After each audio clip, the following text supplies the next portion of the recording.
Amigos, ¿cómo están? Bienvenidos a una nueva edición del Observador. Hoy con invitada especial, pero también con un tema especial. Y ustedes ya saben que en este podcast vamos saltando de tema en tema, vamos charlando con amigos y de esa manera también vamos tratando de dejar siempre sembrar un granito de arena. En el día de hoy me visita una persona que ha trabajado mucho, pero que aparte de eso tiene una formación muy interesante y vamos a hablar sobre la cultura juvenil. Está conmigo la licenciada en psicología Janine Sir, que aparte es psicopedagoga, aparte es profesora universitaria en la materia de psicopedagogía, ha trabajado y trabaja en gabinetes en escuelas. Bueno, una tremenda bendición poder recibirla. Así que Janine, bienvenida al programa. ¿Cómo estás? Hola Ariel, muchas gracias. Gracias por la invitación. Gracias por la bienvenida. A vos por aceptar la invitación, porque hablábamos fuera de micrófono que no es que algo que te guste mucho, ¿no? No es que soy muy amiga de las cámaras, pero bueno, de vez en cuando toca. Toca de vez en cuando. Sí. Nos olvidamos de las cámaras y hacemos una charla. Cuando hablábamos y armábamos un poco este programa, pensamos, bueno, me gustaría hablar con Janine sobre la adolescencia, sobre esa etapa tan interesante que es la adolescencia, pero muy enfocado a lo que está pasando actualmente. Y yo quiero preguntarte, según tu opinión, ¿qué está pasando con nuestros chicos hoy? Con los adolescentes. Con los adolescentes. Específicamente. Bueno, la adolescencia, de por sí, naturalmente, es una etapa como de crisis, ¿no? Generalmente todos hemos escuchado esto. Una etapa como de cuestionamientos, de rebeldía en algunos aspectos, de búsqueda de la propia personalidad, de la identidad, de definir qué quiero para mi vida, qué quiero ser, a quién me quiero parecer. Entonces es una etapa de muchas preguntas, de muchas dudas. Y hoy en día el adolescente tiene como muchas vías, muchas cosas a dónde ir, dónde parecerse. Y por ahí es una etapa en la que pueden confundirse un poco, ¿no? O sea, si no hay una guía adecuada, una contención adulta adecuada, puede ser un momento de confusión para los adolescentes, que de hecho siempre lo es, pero mucho más cuando no hay un acompañamiento adulto apropiado, ¿no? O sea, es por eso también todos escuchamos, sabemos que en la adolescencia a veces se pueden tomar decisiones muy equivocadas, entrar en el tema de las adicciones, en el tema de la pornografía o de la sexualidad descontrolada, ¿no? O sea, hay muchas cosas peligrosas, muy nocivas para la vida del adolescente y peligrosas inclusive con riesgo de vida, ¿no? Como ser la droga, como ser entrar en pandillas, como ser cosas por el estilo que se dan lamentablemente en la adolescencia. Por eso digo que es tan importante una guía adulta, ¿no? Un acompañamiento adulto. Reforzás mucho ese tema y que lo vamos a tratar seguramente sobre el rol de la familia, de los padres presentes, para que el chico tenga una imagen positiva donde reflejarse. Pero hablaste recién sobre que el adolescente del día de hoy tiene como diferentes recursos para encontrar un poco su identidad. Y ahí me va la pregunta, ¿cuánto crees que influye las redes sociales, por ejemplo, en esta búsqueda de la identidad? Y hoy en día te diría que muchísimo, porque el adolescente, de por sí a todos nos resulta súper común ver al adolescente con un celular en la mano, verlo con dispositivos electrónicos. Nativo digital, ¿no? Claro, y que están en contacto con muchas redes, de las cuales los adultos algunos ni conocemos, ¿sí? Porque en general yo creo que es un fenómeno que se va dando naturalmente, que cuando los adultos invadimos mucho una red social, los adolescentes crean una nueva, que nos resulte más complicada. Exacto. Pasó, por ejemplo, con el Facebook. Cuando éramos muchos adultos en Facebook, apareció Instagram. Ahora que somos muchos adultos en Instagram, aparecen otras redes que ya ni conocemos o que nos resultan menos amigables. Y creo que lo hacen como a propósito, ¿no? Buscando sus espacios, buscando sus lugares particulares. Y en esos lugares, en las redes sociales, se contactan con jóvenes, adolescentes de sus edades y otros que no son de sus edades y que están ahí con otras intenciones muchas veces. Y sí, tienen influencia de eso, sin duda que la tienen, ¿no? Y por eso digo lo de la importancia del acompañamiento adulto, de la guía adulta, inclusive en el asesoramiento respecto a las redes sociales, porque Creo que todos habremos escuchado alguna vez esta frase que dice que muchas veces nuestros hijos hoy en día se nos pierden adentro de la casa, ¿no? Porque por ahí con los peligros que suelen haber afuera, a veces como papás podemos poner la regla de decir, no, mi hijo a las 10 de la noche ya está en casa, o yo lo llevo y yo lo busco, no anda solo por ninguna parte. Y puede ser que así sea, puede ser que no tenga contacto real, humano, presencial con personas peligrosas afuera de la casa, pero sí puede estar teniendo contactos muy nocivos o muy peligrosos desde sus redes sociales. Claro, en la casa. En la casa. Al lado tuyo. O sea, vos podés estar mirando la tele y tu hijo estar chateando con su celular a medio metro tuyo y estar metiéndose en cosas que le son muy, muy nocivas, muy malas.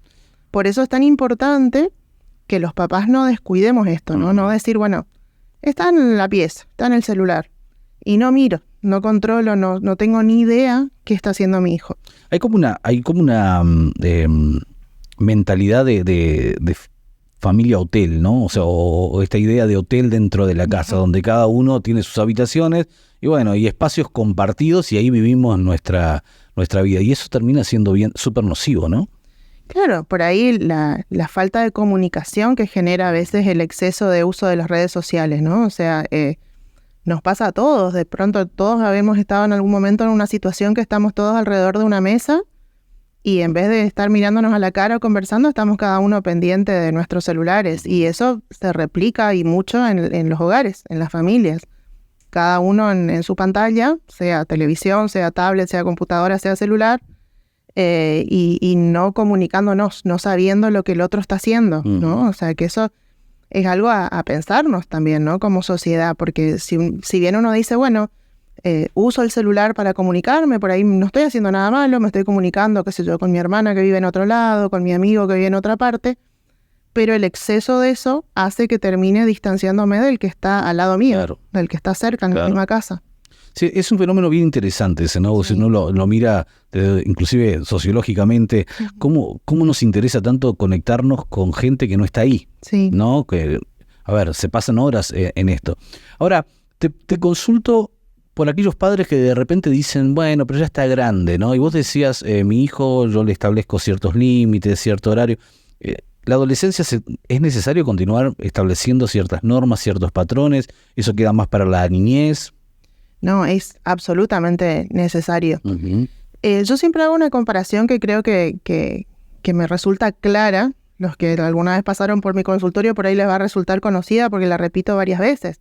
Yo creo que los límites en la niñez y en la adolescencia también es algo similar a lo necesario que son los límites, digo, es algo similar a conducir en una ruta señalizada o no, ¿sí? O sea, cualquiera que conduce cualquier tipo de vehículo, si anda por una ruta que no tiene ninguna señalización, ¿cómo andamos? Intranquilos, porque no sabemos qué viene adelante, si hay algún riesgo, algún peligro, si hay una subida, una bajada, una curva peligrosa, no tengo idea. Entonces tengo que ir el doble de atento porque no sé con qué me voy a topar en 10 metros más, ¿sí? Y si llega a haber algún peligro, no estoy preparado, no estoy avisado para eso. En cambio, cuando voy por una ruta bien señalizada, con buenas banquinas, con buena iluminación, circulo más tranquilo, ¿no? Igualmente tengo que tener precaución, pero voy más tranquilo, porque estoy avisado de qué está pasando o qué no. Los límites en los niños y en los adolescentes tienen alguna similitud con esto. Cuando caemos en esto de que ya está grande, ya sabe, yo ya le enseñé, yo ya le expliqué, que se arregle solo, es tipo como largar a alguien a manejar en una ruta sin señalización. O sea, arreglate con lo que te toque. Sí, con lo que venga adelante. En cambio, cuando yo le voy diciendo, esto sí, esto no, esto fíjate, acá puede haber algún riesgo, esto no te conviene, le estoy dando señalizaciones. Uh-huh. Yo puedo acatarlas o no, puedo hacerle caso o no, como en la ruta, ¿no? En la ruta me pueden decir 40 máxima y yo me hago el canchero y ando a 100, y con los riesgos que eso implique. Uh-huh. No quiere decir que yo, papá, le pongo límites a mis hijos y no van a tener ningún problema, porque mis hijos también tienen la posibilidad de decidir no hacerme caso. Pero eso no quiere decir que voy a dejar de ponerle esos límites o esas indicaciones o esas sugerencias. Okay. Inclusive a veces el límite un poco más firme. Yo siempre recalco también que no tenemos que olvidarnos que los adolescentes son un poco más que niños apenas, ¿no? Siguen siendo menores de edad ante la ley, si hablamos de 18 para abajo, son menores de edad y todo lo que hagan o dejen de hacer es responsabilidad de sus padres. Así que en ese sentido no tenemos que desligarnos tampoco de eso. Y ahora es interesante, mientras preparaba la nota, para la ley la adolescencia está en ese rango de los 13 años. Más o menos. Pero la Organización Mundial de la Salud dice que con 10 años ya están entrando en una etapa de adolescencia. Entonces vos estás diciendo, es casi niño, 10 años. Sí, los 10 años es un niño, sí. Por ahí hacemos a veces la diferencia como de preadolescente, digamos, porque... La adolescencia temprana es. Claro, hay algunas características todavía un poco diferentes, pero es lo que antes llamábamos probablemente la pubertad, ¿sí? La aparición de los rasgos secundarios, de los cambios corporales, que empieza así a los 9, en algunos casos a los 8, 9, 10, 11 años, ya hay cambios, ¿sí? O sea, los que tenemos niños en nuestro entorno y comparamos un niño de 10 con un niño de 5, vemos que no es lo mismo. Exacto. ¿Sí? Las preguntas que hacen, los intereses que tienen, la posibilidad de cuestionarnos ciertas cosas, ya no es igual, ¿sí? Entonces eso es un preadolescente. Y después las cosas se complican un poco más.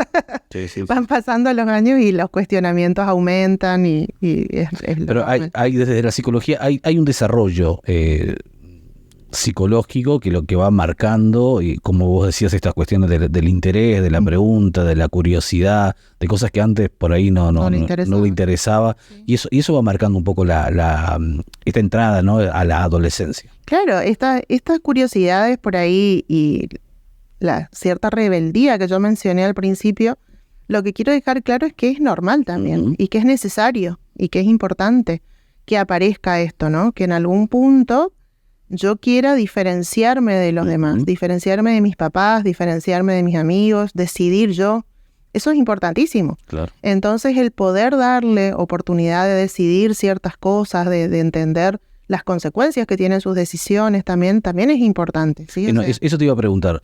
¿Cómo hace un padre para no robarle esos primeros pasos en la autonomía, pero tampoco darle el volante, claro, a manejarte como puedas? ¿Cuál es el equilibrio? Y en la búsqueda de ese equilibrio siempre la gran pregunta, ¿no? O sea, que a todos los papás a veces se nos queman los libros de decir, bueno, claro, estoy haciendo bien, estoy siendo muy permisivo o estoy prohibiéndole demasiado, que bueno, ahí muchas veces es ensayo y error, ¿no? Ir dándose cuenta uno mismo y escuchando también a nuestro hijo cuando por ahí nos dice, mamá, sos muy pesado, papá, estás demasiado encima, o me prohibís todo, o no me dejas nada, e ir viendo, ¿no? Ir tratando de encontrar uno ese equilibrio, y si no lo encontramos solo, pedir asesoramiento también, porque muchas veces tenemos que darnos cuenta de decir, bueno, no sé qué hacer, no encuentro la manera, no encuentro la vuelta. Que no está mal, está bueno eso, exacto, no está mal, ¿sí? Porque hoy en día, gracias a Dios, tenemos estos recursos, tenemos profesionales, tenemos personas capacitadas que nos pueden dar una guía, una orientación, que de hecho me pasa muchas veces en el consultorio que por ahí vienen papás a consultarme por sus hijos, ¿no? Y me dicen, bueno, no sé qué hacer, me pasa tal cosa, mi hija está teniendo tal inconveniente y yo lo quiero ayudar y probé esto, probé lo otro y no me está saliendo y veo que la cuestión se me está yendo de las manos. ¿Y en porcentaje más mujeres o hombres en ese sentido, en la búsqueda de ayuda? ¿De papás, decís? Sí. En general más mamás. Más mamás. ¿Por qué crees que nos cuesta tanto como familia venir y decir, che, vengo a la psicóloga y no sé qué hacer? O sea, vengo cuando ya me pasa a mí haciendo orientación familiar o en el consultorio pastoral. Cuando venís con la casa prendida a fuego. ¿Por qué eso? En general, al hombre le cuesta un poquito más pedir ayuda en general. Fíjate que si ves las estadísticas médicas inclusive, los hombres hasta se mueren más porque piden menos ayuda médica, ¿sí? O sea, van al médico, como vos decías, cuando ya no aguantan más el dolor o cuando lo llevaron a la fuerza. Las mujeres, en promedios generales, obviamente que siempre hay excepciones, ¿no? Pero en general la mujer es de ir más a consulta, a pedir ayuda, a hacer un control por las dudas, al dentista, al ginecólogo, a hacerse un chequeo general. El hombre suele ser un poco más reacio a esto. Y con la salud mental no es la excepción, ¿no? Como que yo voy a poder, ya vamos a salir, vamos a esperar que pase, esto ya se va a solucionar. Y muchas veces el esperar que pase, al contrario, empeora la cuestión, ¿no? Como en todas las cosas, yo siempre digo, en psicología, cuanto antes se toma el síntoma, mejor es el pronóstico, como en cualquier situación de salud, ¿no es cierto? O sea, si yo no sé, descubro que mi hijo le descubro un cigarrillo en la mochila, que empezó a fumar un porro, y descubro eso y ya busco ayuda, probablemente sea mucho más fácil la intervención y la solución que cuando mi hijo ya está recontradicto y fuma un montón por día o está vendiendo o lo que fuera. Entonces, a veces esperamos y ¿para qué? ¿No? Como para dejar que se agrave nomás la cuestión. Ahora, ¿pensás también que nos juega en contra esto de... Yo hablo mucho sobre esta idea que tenemos como que de la familia ideal, ¿no? O sea, el problema es el otro y que nos cuesta como asumir y caer en eso de decir, che, necesito buscar ayuda. Porque, viste, minimizamos o procrastinamos inclusive, bueno, mañana voy, y llega un momento que la bola de nieve se hace complicado. Claro, es una tormenta tremenda como lo que vos estás diciendo. O sea, pudiste haber agarrado con el primer porro, ahora lo estás llevando a consulta cuando el tipo vende. Hay que internarlo, por ejemplo. Claro.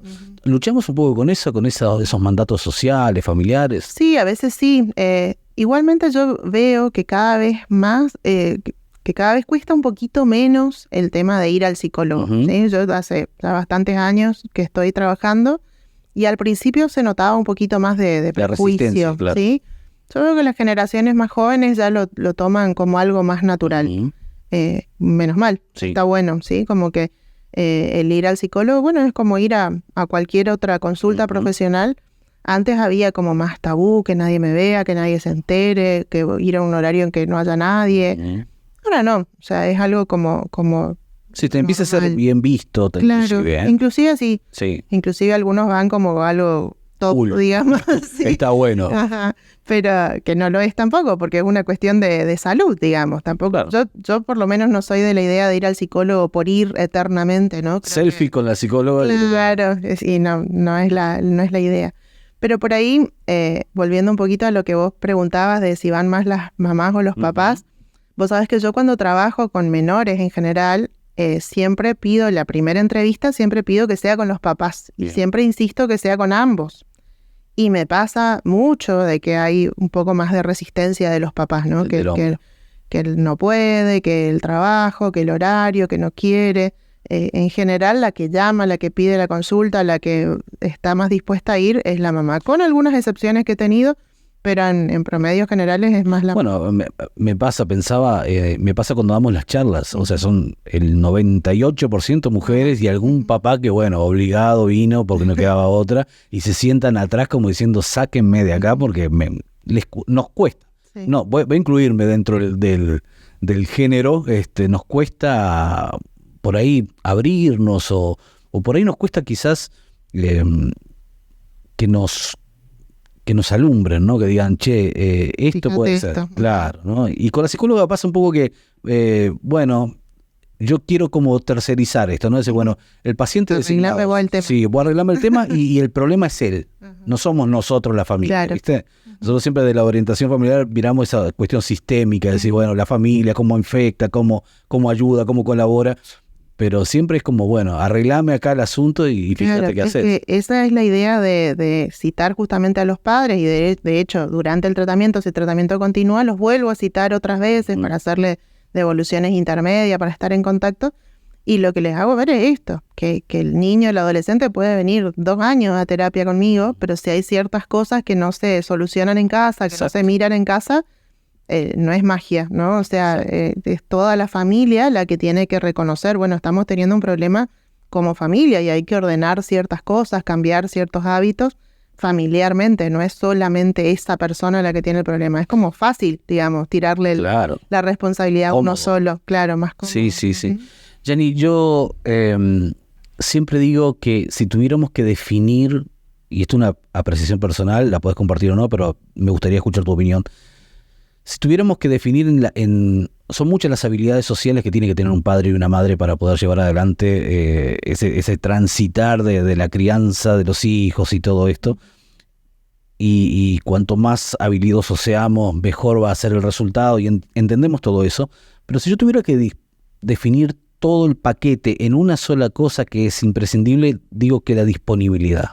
Pienso en un padre que por lo menos está disponible, presente y disponible, aunque no sepa ni cómo exteriorizar o qué hacer, exacto. Ajá, por lo menos estoy ahí y tengo medio partido ganado. No sé qué opinas.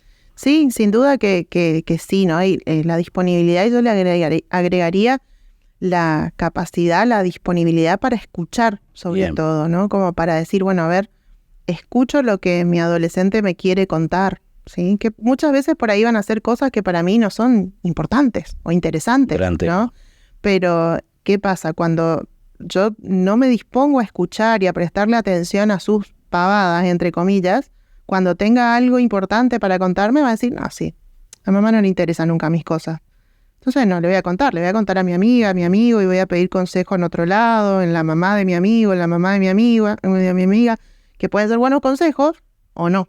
Claro. Entonces está bueno crear ese canal de comunicación papás e hijos con cosas que pueden ser bueyes perdidos, como decimos, ¿no? Cosas de la cotidianeidad, eso es súper importante.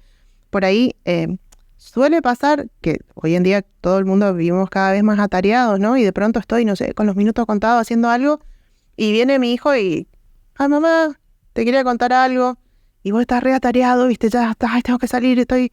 Vos sabés que fulanito me dijo que le invitaron algo el otro día en el cumpleaños y no sabía bien qué era. Y vos viste, ¿y vos también? ¿A vos te invitaron? ¿A vos te dieron? Y por ahí cometemos ese error de frenar el canal de comunicación, de interrumpirlo, preguntando de más o asustándonos o empezando con el sermón antes de tiempo. Y a veces tenemos que tener esa actitud de escucha, ¿no? De decir, bueno, ¿y qué dijo tu amigo? ¿Y qué pasó? ¿Y cómo estuvo? ¿Y qué le dieron? ¿Y de qué se trataba? ¿Y qué te contó? Como para crear el vínculo, sí, y la apertura. Y abrir a que la conversación siga, ¿no? A que se mantenga ese canal abierto. Porque donde yo le empecé a retar, ¿pero cómo? ¿Y de quién le dio eso? Y vos no te metiste en lo mismo, ¿no? O sea, tácate, cerré la puerta y otro día no me va a contar nada. Porque si va a decir, si ya me retaste de entrada, no te cuento nada. Y salgo perdiendo yo como papá, porque ya mi hijo no me va a querer contar las macanas en las que se pueda estar metiendo. Y lo mejor que puedo hacer es que mi hijo me pueda contar. Pero para eso tengo que tener una actitud sabia también, ¿no? Decir, bueno, a ver, ¿cómo hago para darle sugerencias, para darle consejos sin cerrar ese canal? Porque eso es todo un desafío. ¿Te habrá pasado en consulta de que padres se enteran de ahí cuando te lo está exteriorizando vos, ¿no? Como diciendo, Sí. ¿y por qué no me contaste eso? Claro. Claro, sí. No, es que de hecho muchas veces los adultos, muchas veces le digo yo a los papás, hay cosas, o los papás se enojan, porque por ahí yo le digo al hijo, mira tal cosa, tal otra, y vuelven a la casa y dicen, sí, pero la psicóloga me dijo esto y aquello. Yo te había dicho lo mismo, y sí, pero la psicóloga me dijo. Claro. Entonces cuando viene de otro lado, a veces es tomado diferente el consejo, la sugerencia, ¿no? Vos te habrá pasado en consejería también. Por ahí los padres dicen, pero si yo ya le había dicho lo mismo. Y bueno, pero a veces otra voz viene bien como a decir, mis papás no eran los únicos que pensaban esto, no eran los únicos desubicados que me daban este consejo, Exacto. ¿no? Como que de otro lado viene algo parecido y lo tomo. Y es que el otro día hablaba con un colega y le decía, mira, cuando se trata de familia no hay mucha cosa novedosa. Básicamente es esto lo que está pasando. Con esto más o menos te arreglás, ¿no? O sea, comunicación, empatía, escucha. Entonces cuando un padre te dice, yo ya te lo había dicho, y sí, Y sí, pero no lo había recibido el otro de la misma forma, ¿no? Ahora, ¿cuánto agudizó toda esta crisis y todas estas dificultades que los chicos están pasando hoy después de la pandemia? Y un montón, mira, o sea, la pandemia se está comprobando a nivel mundial por diferentes estudios que se están haciendo que causó muchos más estragos de los que nos dimos cuenta hasta ahora, ¿no? O ¿Vos sea, considerás que hay una pandemia de salud mental ahora? sí, ¿O que de alguna, estamos entrando en la primera ola? no sé si no sabría si llamarle ya pandemia, pero que sí, y se incrementó en muchos aspectos, muchas cuestiones relacionadas con la salud mental, sí.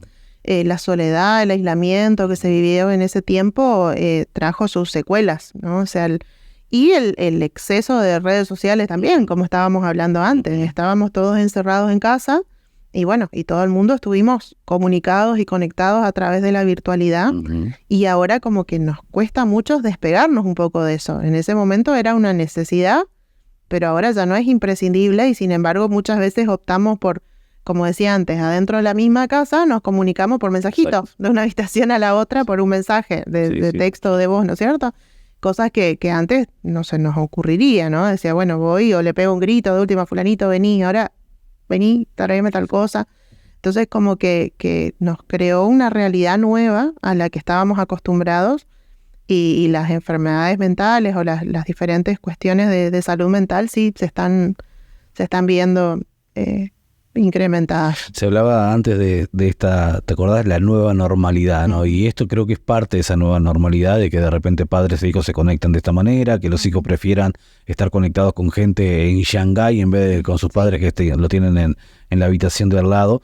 Y también dentro de todo esto, hablábamos recién de las redes sociales y tengo muchas cosas para preguntarte con respecto a esto, pero te voy a llevar a consultarte sobre videojuegos y violencia. Te voy a contar una cosa que me preocupa.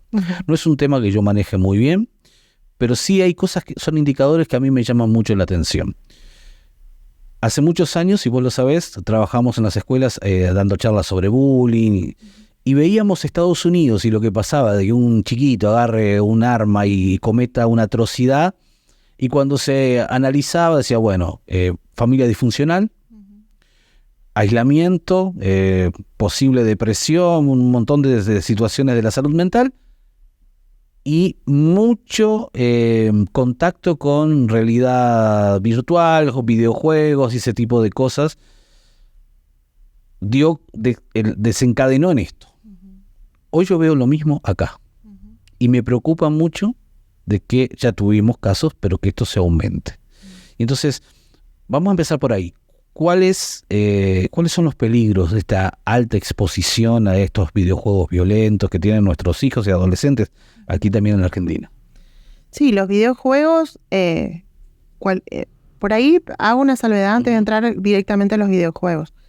Las neurociencias hoy en día están comprobando que no solamente los videojuegos violentos, sino que la emisión continua de la intermitencia de luces que genera la pantalla también nos producen alteraciones a nivel cerebral. ¿Qué es un shot de dopamina o qué? Exacto, es como que nos sobreestimula, nos sobrecarga el cerebro, entonces eso nos genera estrés, nos genera cansancio, nos genera irritabilidad. Entonces una persona que está sobreexpuesta mucho tiempo a las pantallas y a esa imagen, ya de por sí no está 100% en sus cabales, podríamos decir, ¿sí? O sea, como que ya está predispuesta a estar más irritable.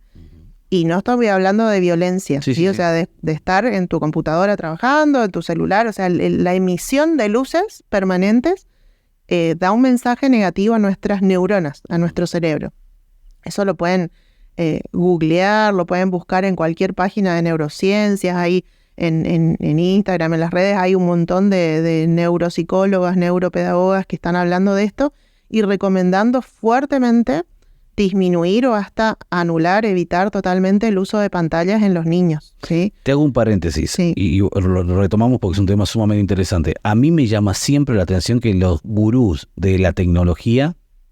Sus hijos no tocan tecnología. Sus hijos no tocan tecnología y ellos... alguien que me gusta, que admiro, Pergolini, es un tipo que se maneja por mail, no tiene WhatsApp. Sí. Pues, no, ¿cómo puede ser? Hay algo que saben que yo no estoy sabiendo, ¿no? O sea, entonces, y así pasa con todos estos que son grandes creadores de todo lo que está diciendo. Algo debe haber. Algo debe haber. De hecho, de acá un tiempo a esta parte, como que nos compramos todos el boom de que la tecnología en la escuela era wow, lo mejor de lo mejor. Hoy en día, muchas escuelas del primer mundo están prohibiendo la tecnología en las escuelas y las están dando con ciertos controles y con contenidos muy específicos a partir de la secundaria recién. Wow. Y acá, ¿qué es lo que nos vendieron, no? El chiquito desde bebé, desde jardín, le tenés que mostrar los colores y los dibujitos a través de una pantalla, a través de videos, y se está comprobando que no es lo mejor. ¿Qué es lo mejor para un niño? Jugar con juguetes lo más inestructurados posibles. Cualquier papá pasó por la experiencia de comprarle el juguete más caro al hijo, de darle el juguete en la cajita y que el hijo termine jugando con la cajita. Exacto. ¿Por qué? Porque la cajita puede ser la cunita de la muñeca, puede ser el avión, puede ser el acoplado del camión, puede ser cualquier cosa. Genera creatividad. Genera creatividad. Entonces, a eso me refiero con inestructurado, ¿no? Algo que puede hacer cualquier cosa. Si yo le doy a mi hijo taquitos de madera, con eso puedo hacer un edificio, puedo hacer un auto, puedo hacer una ciudad, puedo hacer cualquier cosa. En cambio, si le doy un auto, puedo jugar a que eso es un auto. Exacto. No tengo más opciones. Entonces, darle juguetes para que ese niño pueda fomentar su creatividad es lo ideal. Desde que nace hasta la adolescencia, por lo menos, es lo ideal. Entonces eso también nos tiene que llevar a reflexionar a todos los que estamos también en contacto con la educación y en cuestionarnos un poco esa creencia de que, si en la escuela tenemos computadoras y tablets y celular, estamos a tope de gama. No, o sea, no necesariamente. Podemos tener una educación excelente con jueguitos de cartón, ¿sí? O sea, es lo que fomenta la creatividad en los niños y es lo ideal. Que sepan aburrirse, que sepan frustrarse, ¿no? Sí. Bueno, y hoy te preguntaba con respecto a los videojuegos y entiendo claramente la salvedad que haces con todo lo que tenga que ver con esto de la sobreestimulación cerebral. Ahora, la exposición a ciertos videojuegos, y está bueno que me digas no solamente los violentos, porque hay juegos de simulación, por ejemplo, claro, ¿no? Hay gente que compra más la vida virtual que vive en ciertos juegos que la vida real, ¿no? Sí, vos sabés que contestando lo que me preguntabas puntualmente de los juegos violentos, nuestro cerebro tiene una particularidad que es no llegar a diferenciar del todo lo que es virtual de real, ¿sí? Entonces cuando el niño chiquito, cuando somos más grandes, por ahí tenemos ese discernimiento un poco más fino, en algunos casos, sí. Pero el niño, cuanto más chico es, la violencia o el estrés o el miedo que vive en una pantalla no lo llega a diferenciar de la realidad. Por eso cuando un niño mira, por ejemplo, películas de terror, va a tener miedo a lo que aparece en la película de terror y va a tener un miedo real. No puede separar. Claro, va a pensar que ese monstruo que vio o que esa imagen que vio le va a suceder en la vida real. No puede diferenciar y decir, no, eso era solo en la película, o era solo en el videojuego, o solo en el dibujito, ¿sí? Dibujito digo porque hay dibujitos súper de terror y súper violentos que le invito seriamente a los papás a mirar los juegos y los dibujos que ven sus hijos, porque eso me ha pasado, de hecho, muchas veces en el consultorio, como vos decís, ¿no? De que los chicos me hablan de ciertas cosas, yo trato como de meterme en su mundo para entender su lenguaje y le pregunto qué le gusta, qué hace, y por ahí me hablan de ciertos personajes que la verdad no conozco y los busco, los googleo ahí enfrente de ellos, le digo cómo se escribe, porque encima casi siempre son esos nombres súper extraordinarios, me los dictan, me los permiten buscar o me buscan ellos mismos y después me tomo la molestia de mirar esos dibujos, a ver de qué se tratan. Y hay cosas que son a simple vista horribles, que no hace falta tener ningún estudio muy avanzado para darte cuenta que no es algo recomendable para niños, ¿no? Y muchas veces cuando le digo a los papás, tu hijo o tu hija está mirando tal o cual cosa, dicen, ¿pero cuándo? No puede ser, ¿en qué momento? No me doy cuenta. Y sí, y están como digo, a metros nuestro en casa, en la pieza, entretenido horas mirando algo que por ahí puede ser muy nocivo, puede ser muy malo. Así que eso es algo en lo que no se nos tiene que escapar la tortuga a los papás, como digo yo, ¿no? De estar atentos y ver qué miran nuestros hijos en sus dispositivos electrónicos. Por ahí yo también aclaro una cosa en relación a los menores. Siempre le digo esto a los papás. En nuestro país, por lo menos, para tener un celular de mi propiedad, tengo que ser mayor de edad. Para comprarme un celular, tengo que dar mi nombre, mi DNI, mi dirección, ¿sí? O sea, y tengo que ser mayor de 18 para eso. Entonces, un niño o un adolescente que tiene un celular a su disposición, en realidad no es el dueño de ese celular. Y creo que está bueno como papás por ahí hacerles esa salvedad, ¿no? Decir, bueno, esto de que vos tengas un celular es porque mamá y papá somos tan copados que te lo estamos prestando. Claro. Pero este préstamo tiene condiciones, tiene un control, una supervisión. Porque, ¿qué pasa? El adolescente por ahí te va a decir, es mío, no te metas en mi privacidad, respetá mi privacidad. Pero a veces hay que hacer un buen contrato, digamos, ¿no? Aclarar las cláusulas de entrada. Cuando vamos a acceder a que nuestro hijo tenga un celular, bueno, vas a tener tu celular, pero no van a haber contraseñas secretas, no va a haber horas escondidas, no va a haber uso a la madrugada, a cualquier hora. A tal hora el celular sale de tu pieza o lo guardo yo, o ciertas condiciones, ¿no? Que pueden ser medio pesadas probablemente para el adolescente, generalmente no te va a decir, uy, qué lindo. No lo va a recibir bien. Qué bien.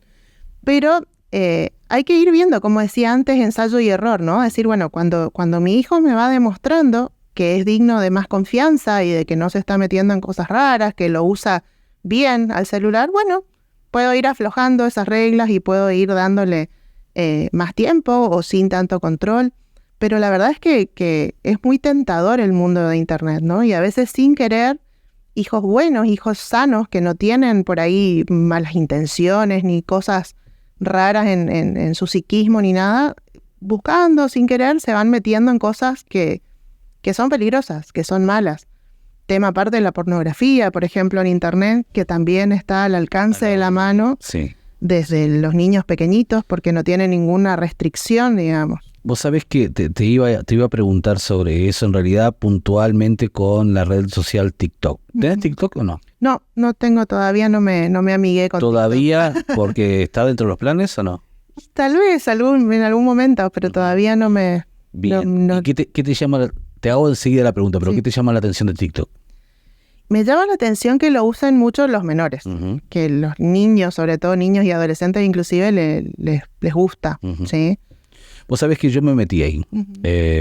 Por eso, primero, y porque algunos me decían, che, pero la cantidad de visualizaciones de lo que vos... A ver, yo comparto contenido para gente grande, no los pibes, pero cuando vos comparás una respuesta de una red social como Facebook y la de TikTok, es muchísima más la gente a la cual le podés llegar. Pero yo hoy, lo puse el otro día en mis redes sociales y no sé si estás de acuerdo conmigo hoy, hoy considero TikTok como promotor principal de prácticas bastante complicadas. Estoy hablando de pedofilia, estoy hablando de zoofilia, estoy hablando de la pornografía, pero sumamente al alcance de la mano, y ahí es donde te cuestionás si realmente es una red social para niños o adolescentes, ¿no? Sí.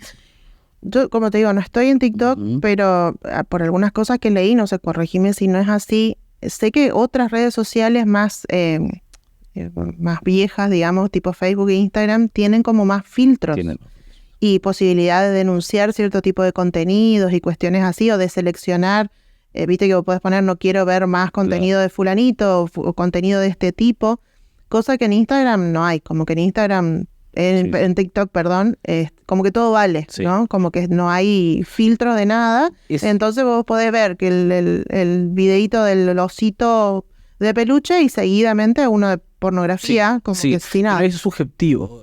A ver, te sugiere cosas, ¿sí? Quizás vos lo que estás viendo ahí no estás viendo nada que alguien podría censurar.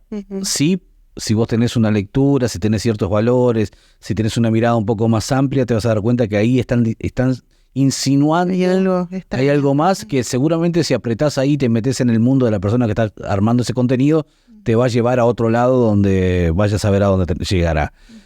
Pero está al alcance de nuestros chicos. Está al movimiento de un dedo. Sí, no sé cómo se llama, tiene un nombre eso, pero no recuerdo ahora. Sí, creo, algo así, no es de nuestra generación. Pero está al alcance de la mano, y qué difícil, y te lo pregunto, qué difícil debe ser para alguien, para un niño, para un adolescente, sacarse esa imagen que duró quizás un segundo. Pero cuánto cuesta borrarla de la mente, ¿no? Totalmente. Eso yo siempre le digo a los papás cuando les hablo de la importancia de evitarle ciertas imágenes, porque cuando vemos una imagen, eso es como una foto, digo yo, que se nos pega en la mente y que después es muy difícil sacarnos esa imagen. Sea de cualquier tipo, de terror, de pornografía, de lo que fuera. O sea, esa imagen se quedó en mi mente y puedo tardar años o toda la vida en borrarme esas ideas. Y eso siendo una imagen, ni hablar si la reitero y estoy todo el tiempo, todo el día en contacto con diferentes imágenes por el estilo, ¿sí? La pornografía, por ejemplo, que puede traer un montón de alteraciones después, de vinculaciones, de pareja, de intimidad. ¿Por qué? Porque me quedó grabado en mi mente imágenes relacionadas a la sexualidad que no son buenas, que no son apropiadas, entonces relaciono automáticamente lo sexual con algo negativo para mí, con algo malo, y bueno, y eso va a requerir terapia o va a determinar un montón de sufrimiento en la vida de esa persona que después, que se podría haber evitado, digamos, ¿no? Y que abre el campo para un montón de otras cosas, digo, si vos te pones a analizar situaciones de personas que han cometido hechos aberrantes y han tenido siempre un contacto con ese tipo de situaciones, expuestos a todo esto, ¿no? Entonces, ¿qué tema lo que decís de que te queda tatuado, grabada en la mente por una vida quizás, y la exposición continua y completa, ¿no? Y hay como una intencionalidad de llevar a nuestros chicos a la hipersexualidad, ¿no? Hipersexualizarlos. ¿Cuál es tu opinión con respecto a esto? No, y que para un niño no es bueno. O sea, un niño, como yo decía antes, tiene que jugar. No hay que, como decían los viejos, no hay que quemar etapas, ¿no? O sea, un niño tiene que jugar, disfrutar su etapa y sus años de juego, sin crearle preocupaciones e intereses que no son los naturales y genuinos de un niño. Un niño no tiene interés sexual todavía. O sea, sí somos seres sexuados desde que nacimos, no tiene interés genital, llamémoslo así, o interés de vinculaciones de pareja. Por ahí sí vivimos la sexualidad desde el momento de nacimiento, pero no tenemos inclinación a tener un novio o una novia a los 4 o los 5 años, por ejemplo. Bueno, es interesantísimo lo que está diciendo, porque aparte estamos en el mes donde se celebra el Día del Niño, y hay toda una cuestión ahí de que yo sé que trasciende la adolescencia, que es el tema por el cual te convocamos, pero nos vamos conversando.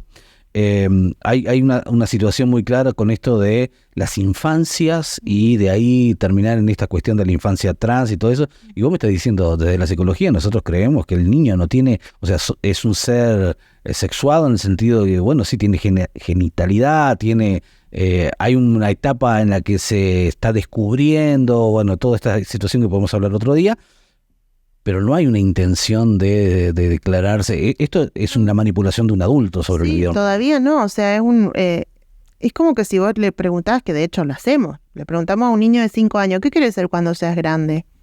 ¿En qué quieres trabajar? Y por ahí te va a decir bombero, y de pronto cuando sea grande, nada que ver. Claro. O sea, el niño de esa edad todavía no tiene bien definido, bien claro cuáles van a ser sus intereses de adulto.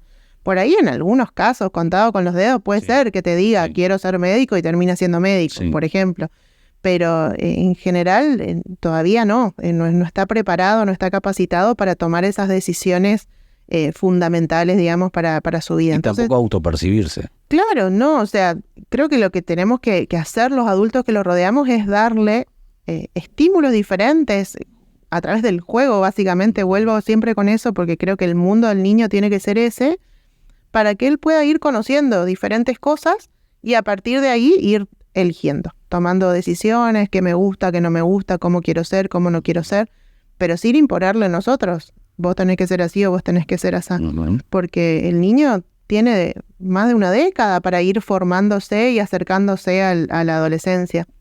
Entonces, hoy en día se ha visto muchos casos de niños a los que le han seguido la corriente en este tema de que, bueno, vamos a operarte o vamos a vestirte con el otro género, y después cuando son grandes dicen, no, ahora me doy cuenta que no, que quiero lo otro, ¿no? Entonces, hay que tomarlo con mucho cuidado, no apresurarse, no acelerarse en hacer esos cambios radicales, porque el niño es otra persona, no tenemos que olvidarnos de eso también, ¿no? O sea, darle ese espacio y ese respeto a que crezca, a que se vuelva adulto y que cuando sea adulto tome ciertas decisiones. Claro, porque vos decías, no tenemos que imponerle, y eso es un poco el mensaje que también tienen aquellos que son defensores de la perspectiva o la ideología de género, diciendo, bueno, el género es una construcción, ¿no? Y entonces vos le impusiste que como es varón o porque su genitalidad dice que es varón, entonces tiene que vestirse de celeste. Bueno, es una mirada. Pero decirle, no, pero vos sos una linda nena y vos también es una imposición, de cierta forma, ¿no? O sea, lo estás condicionando a vestirlo de tal o cual forma y en realidad es muy delgadita la línea, ¿no? Entre cómo manipulamos. Sí, por ahí hoy en día creo que hay un poco como más... menos prejuicio, digamos, en cuanto a que la nena y el varón es sí o sí así, sí o sí asá, que está bueno, digamos, tenemos que ir viéndolo para tampoco irnos al otro extremo, ¿no? Generalmente la historia somos como muy extremistas, como que nos vamos de una punta a la otra, entonces por ahí decimos, bueno, antes estaba todo prohibido, ahora de pronto todo permitido, que tampoco está bueno, ¿no? Esto que vos decías, por ejemplo, de cómo vestirse de celeste o de rosado, antes era como muy taxativo. Hoy en día ya cada vez menos, los vemos ahora todos los varones vestidos de rosado porque Messi usa rosado, entonces está permitido y como que también los tiempos van cambiando en esos aspectos, ¿no? Y está bueno por ahí entender que los colores no tienen género, como se dice, que los juguetes no tienen género. Antes estaba como muy marcado esto que la cocinita para la nena. ¿Y cuántos chefs excelentes varones hay, no? O sea, como que por ahí, por eso digo, darles juguetes, juegos a los niños que les permitan explorar qué me gusta, porque el autito para el varón y las muñecas para la nena, y que el varón no cría o la nena no maneja, o sea, como que está bueno también abrirnos un poco en este sentido y no ser tan cuadraditos, digamos, decir, bueno, estos juguetes para acá, estos juguetes para allá. Es el equilibrio, ¿no? Claro, o sea, el equilibrio. Ir madurando en ese sentido, por más de que por ahí algunos de nosotros tenemos ciertas estructuras o creencias o queremos ajustarnos, por ejemplo, a la biología, ¿no? Y decir, bueno, biológicamente vos sos un varón y entonces hay ciertas cosas que son así. Que son así, ¿no? Y hay otras, vos sos una nena. Ahora, no necesariamente con el color o con los juguetes, pero sí con otras actitudes, sí. Exacto, que son sí, es que de hecho yo creo que la primera crianza, la primera educación en la infancia tiene que partir de ahí, de lo biológico, ¿no? Decir, bueno, esto es lo que vos sos, lo que naciste. Y después, en todo caso, si ese niño o esa niña toma otras elecciones, que lo haga siendo adulto, no por manipulación de su entorno cuando fue niño, ¿no? Porque hoy en día se están viendo algunos de estos casos, ¿no? Como que hay manipulación del entorno y genera también confusiones. Claro, pero por eso te decía, o sea, porque se ha criticado mucho a la familia nuclear tradicional, diciendo, bueno, pero ustedes han forjado y formado y forzado a que el niño sea varón cuando él por ahí se autopercibía, y vos me estás diciendo, desde la psicología es muy complicado que vos puedas decirle a un niño de 4 o 5 años que tenga claro que quiera ser un unicornio, porque bueno, claro. Porque sí, porque hoy quiere ser unicornio y mañana Batman y pasado Superman. Entonces hay ciertos parámetros que uno tiene que cuidar, porque también se están tomando muchas situaciones como, por ejemplo, la toma de hormonas, la cirugía, claro. Y todo esto que también... A eso me refiero con que son cambios como muy drásticos, claro. Para tenerlos en cuenta en menores, ¿no? Claro. O sea, a eso me refiero, sí. que más vale dejar que tomen ese tipo de decisiones, en tal caso, siendo adultos responsables de su propio cuerpo. Te voy a agendar acá, vas a tener que volver a venir, porque vamos a hablar sobre qué pasa si eso pasa. Va a ser un tema complicado, pero ¿qué pasa? Porque eso pasa. Porque de repente tenemos nuestros hijos y dicen, bueno, yo tomé, ¿y qué hacer y cómo llevarla? Tema quizás será para otro podcast. Hablaste durante todo lo que hemos estado charlando sobre el rol de la familia y te voy a sacar de este tema complicado, te voy a llevar ahí. ¿Cómo ves? ¿Cuál es el rol? Hablamos de disponibilidad, de presencia, pero ¿cuán importante es la familia ahí en esta cuestión de ser refugio para el adolescente en medio de todas estas crisis que venimos hablando? Es fundamental, es el sostén del adolescente hoy en día. Mira, yo conté muchas veces esta historia, se la cuento inclusive a otros adolescentes. Uh-huh. Me acuerdo que una vez, hace muchos años, ya debe ser un adulto este muchachito del que te voy a comentar, era un niño, un adolescente muy rebelde, así, onda, yo hago lo que quiero, yo voy y vengo, a mí nadie me manda, yo hago la mía.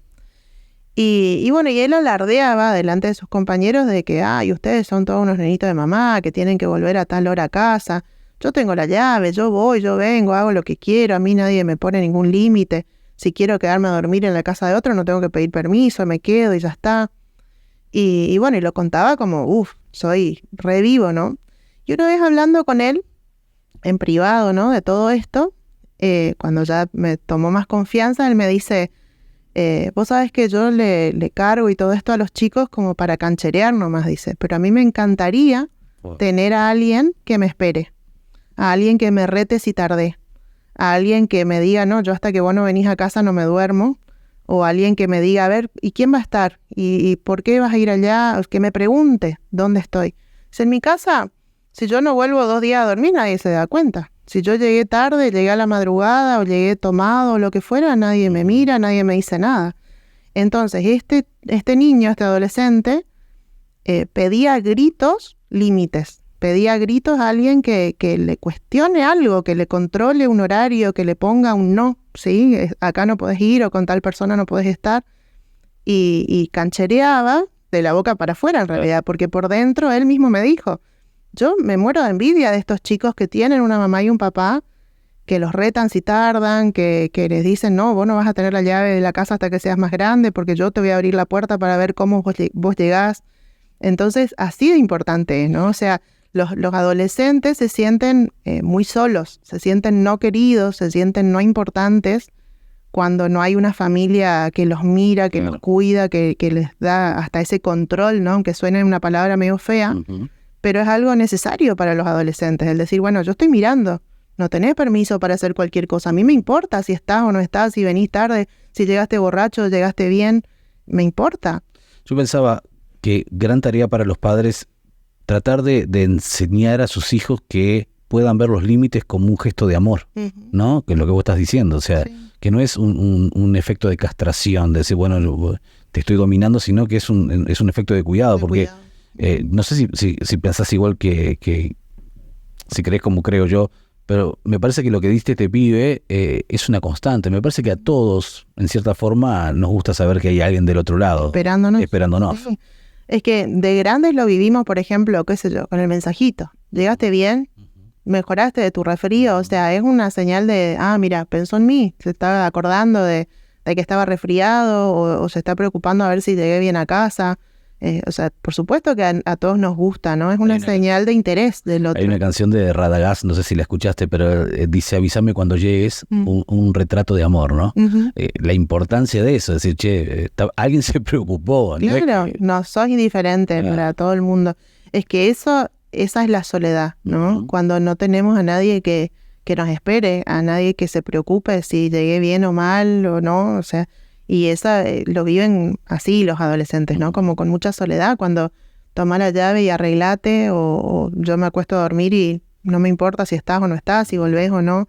Así que así de importante es la familia. La familia es ese sostén que el adolescente necesita. Y yo vuelvo a recalcar, no tenemos que olvidarnos que los adolescentes, aunque los veamos, no sé, de 1,90 m, porque por ahí pegan ese tirón que nos pasan 2 cabezas, y los vemos re grandotes, con la voz gruesa, o re señoritas, re mujeres, son un poco más que niños, nada más, ¿sí? Tenemos que pensar que hace 4, 5, 6 años atrás estaban jugando a las muñecas y son todavía adolescentes, adolecen de muchas cosas, les faltan muchas cosas, no tienen la posibilidad y la capacidad de tomar decisiones importantes solos y necesitan la compañía de sus adultos de referencia, es fundamental. Así que no tenemos que corrernos todavía tan rápido de sus vidas, porque todavía están en formación, están en una etapa de decisiones muy importantes, de decidir, por ejemplo, qué voy a estudiar, con quién voy a formar pareja, voy a vivir acá o me voy a ir a vivir a otro lado, en qué quiero trabajar. Son todas decisiones vitales que van a marcar quiénes van a ser, cómo va a ser su futuro, cómo va a ser su vida. Y en muchas de esas decisiones necesitan orientaciones, necesitan una oreja, como decía alguien con quien, como decía antes, alguien con quien hablar, alguien con quien debatir, pero ¿será que me conviene tal carrera o tal otra? O esta chica que me gusta, o este chico que me gusta, ¿será un buen partido? ¿Será para mí? ¿No será? Poder tener ese tipo de diálogos es fundamental, que estemos ahí cerca. Uno de los más grandes líderes de jóvenes que trabaja con jóvenes, llamado Lucas Leis, él dice que el proceso más importante que alguien que trabaja con jóvenes, y yo creo que los padres también entramos en esta dinámica, es acompañar, ¿no? Estar ahí acompañando las diferentes etapas, acompañando hasta que en un momento llegan a esa madurez psíquica que dicen, bueno, ya tengo otra claridad, y creo que ahí está el gran desafío, ¿no? Yo quiero agradecerte mucho. Hemos hablado 1 hora, aunque te parezca mentira. Y pasó rápido. ¿Pasaste bien? Sí, re bien. ¿Te olvidaste de las cámaras? Sí. Quiero agradecerte porque me parece que está buenísimo que podamos charlar sobre estas cosas y que ayuda a muchos padres que por ahí están diciendo, bueno, saco esto que dijo la licenciada. Creo que estar disponible, ser más empático, más activo en mi escucha, prestar atención en qué está pasando, no conectar, eso es sumamente importante y sobre todo cuando viene de gente que lleva muchos años trabajando, como es tu caso, de ser una mujer muy joven, pero muchos años de profesión. Más o menos, los años van pasando. ¿Cuántos años de profesión ya? Mira, Me recibí en el 2001 y siempre digo, me recibí un 7 y atendí a mi primer paciente el 19 de ese mismo mes. Así que no paré nunca desde el 2001 hasta ahora. ¿Cuántos años? 22. Y sí, 22 años. 22 años atendiendo gente. Sí. Esto está fuera del libreto, pero ¿cómo descarga un psicólogo? Se supone que si nos hace falta tenemos que hacer terapia también. ¿Sí? Yo hice terapia mucho tiempo y está buenísimo hacer terapia. A mí me gusta y lo recomiendo. Hace bien. Hace bien, sí. Pero bueno, también tenemos nuestros espacios sociales y nuestras amistades, todo lo que tiene cualquier ser humano normal, ¿no? O sea, uno también es una persona con emociones, con sentimientos. Pero bueno, también hay cosas que nos enseñan en la facultad, ¿no? Como instrumentaciones más técnicas, digamos, como para poder disociar la emoción de lo que estoy haciendo. Porque siempre digo, si yo me pusiera a llorar con cada paciente, no le soy útil tampoco, ¿no? Entonces uno tiene que lograr ese equilibrio entre poder empatizar, poder entender lo que me está explicando el paciente, sin emocionarme a tal punto de ponerme a llorar a mares por eso que le está sucediendo. Y llevarlo a casa, ¿no? Ni llevarlo a casa, totalmente. Sí. Lo cual es todo un tema, porque como te digo, somos seres humanos, nuestra cabeza es una sola, y a veces uno se va cargando de algunas cosas, y bueno, cuando eso sucede, a terapia. No queda otra. Sí. Gracias. No, de Muchas nada. gracias. Amigos, ahí estuvimos charlando con la licenciada en psicología Janine Sir, quien les vamos a dejar después ahí también datos para que si quieren conocer su trabajo, pero también por ahí llegar a consulta. No sé si está recibiendo pacientes o no le pregunté, pero lo pueden ver ustedes después ahí. Va a ser súper bueno porque, como hablábamos, nos hace bien y nos hace falta. Gracias a todos. Si les gustó este capítulo, dejan sus comentarios, lo comparten y nos encontramos la próxima semana en una nueva edición del Observador. Hasta luego.